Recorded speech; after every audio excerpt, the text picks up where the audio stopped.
E uma decisão do TSE fez com que os partidos fossem obrigados a cumprir a cota de 30% de candidatas do sexo feminino nas eleições proporcionais neste ano. A determinação atingiu as candidaturas a vereador. Ainda assim, a participação feminina na política continua pequena.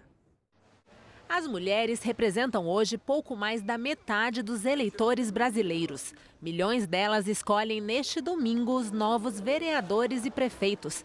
Mas na hora de eleger representantes, a divisão entre homens e mulheres não permanece igualitária. Um estudo da União Interparlamentar ligada à ONU colocou o Brasil na posição de número 120 num ranking da proporção de mulheres nos parlamentos. Ficamos atrás de países islâmicos como Paquistão, Sudão e Emirados Árabes Unidos. O machismo, o coronelismo, as direções partidárias não incluíram na pauta dos partidos essa questão. E se a gente não nivelar, ou pelo menos dar igualdade de oportunidades a homens e mulheres na disputa pelo poder no país, nós não podemos dizer que temos uma democracia plena, uma democracia consolidada. Neste ano acontecem as eleições municipais. Concorrem para a prefeitura das cidades brasileiras 1.948 mulheres, quase 13% do total de candidatos.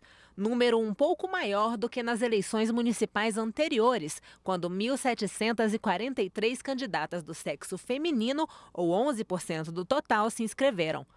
Já quando o assunto é a campanha para vereadora, a história muda. Se em 2008 apenas 22% do total de candidatos, pouco mais de 77 mil, eram mulheres, agora em 2012 são mais de 130 mil candidatas, 31% do total. O crescimento no número de candidatas às câmaras municipais pode ser consequência da decisão do Tribunal Superior Eleitoral de fazer cumprir a exigência da cota mínima de 30% de mulheres entre os candidatos inscritos nas eleições proporcionais, como para as câmaras de vereadores. E não significa que, de fato, 30% das mulheres sejam eleitas. Para a coordenadora da bancada feminina na Câmara, não basta cotas para as candidaturas. É preciso garantir que mais mulheres sejam eleitas. E aí, só com a reforma política e o voto em listas fechadas com alternância de sexo dentro das listas. Segundo a deputada, as mulheres podem mudar a forma de se fazer política. Porque a mulher, ela não pensa só nela ou num grupo da onde ela veio. Ela pensa no coletivo, ela pensa nas crianças, nos adolescentes, nos idosos. Ela pensa em políticas públicas voltadas para o bem-estar de um conjunto da família e, portanto, o homem, a meu ver, ele é muito mais pragmático, a mulher é muito mais universal. Ela olha desde a questão dos royalties até a questão da licença maternidade. Ao se candidatar, toda pessoa tem de informar uma ocupação ao Tribunal Eleitoral. Nas eleições de vereador deste ano, a ocupação mais declarada entre os homens é a de agricultor.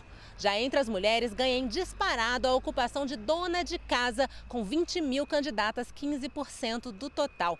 Esse número fez levantar a suspeita de que algumas dessas mulheres seriam candidatas laranja, pessoas sem real intenção de ganhar as eleições e sem preparo, que registrariam as candidaturas apenas para que os partidos pudessem alcançar a cota de 30%.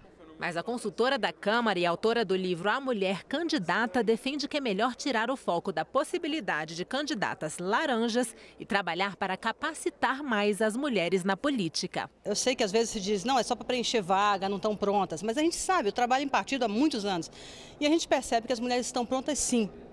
Elas querem se candidatar. Falta um pouco de coragem, um pouco de capacitação talvez, mas elas estão aumentando em número de interesse pela política. E eu vejo que são mulheres aguerridas, são mulheres que têm condições de ganhar e são mulheres nas quais vale a pena o partido investir e o país investir também.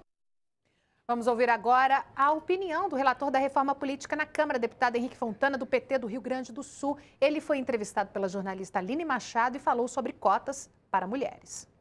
Indo além do seu relatório sobre a questão das cotas de gênero, os 30% que agora são obrigatórios, ainda não é o ideal, ou seja, ainda não é de mulheres eleitas. O senhor acredita que já melhora a situação?